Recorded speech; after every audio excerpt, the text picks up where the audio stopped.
Today I'm going to share a delicious recipe that I make using leftover whey water after making paneer. This has a high nutritive value, guys. Don't throw away this liquid.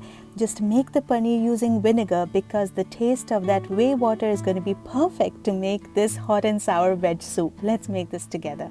Set a pot on medium-high heat and add 2 teaspoons of any neutral oil of your choice, 2 teaspoons of chopped garlic, 1 teaspoon of chopped ginger, and give it a quick stir. You don't have to brown the garlic.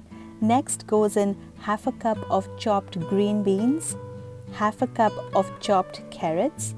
Next we're going to add some chopped green chilies. I have deseeded them to make it less hot because my kids are going to have this soup, but you can add more if you like.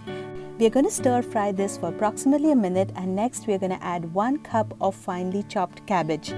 We are going to stir fry the cabbage for 15 to 20 seconds, and next we are going to add in our leftover whey water. Make sure to strain it so there are no paneer pieces, and if you don't have 3.5 cups, just add in a little bit of water.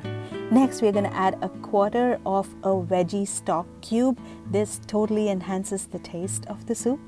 We are also going to add a pinch of black pepper powder. We'll give it a stir and wait for the soup to start simmering. It's important to taste the soup right now just to see how salty the stock cube has made it.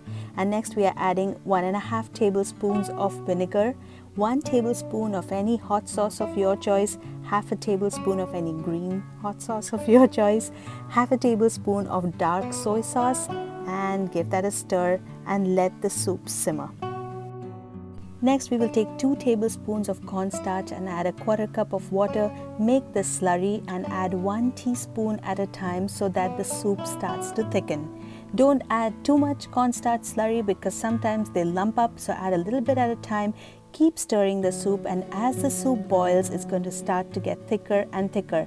I used a total of 1.5 tablespoons of the cornstarch slurry, and now it does seem thick enough. Next we are going to add 2 tablespoons of chopped coriander leaves because that gives this fresh burst of flavor. And that's it, guys, your soup is ready.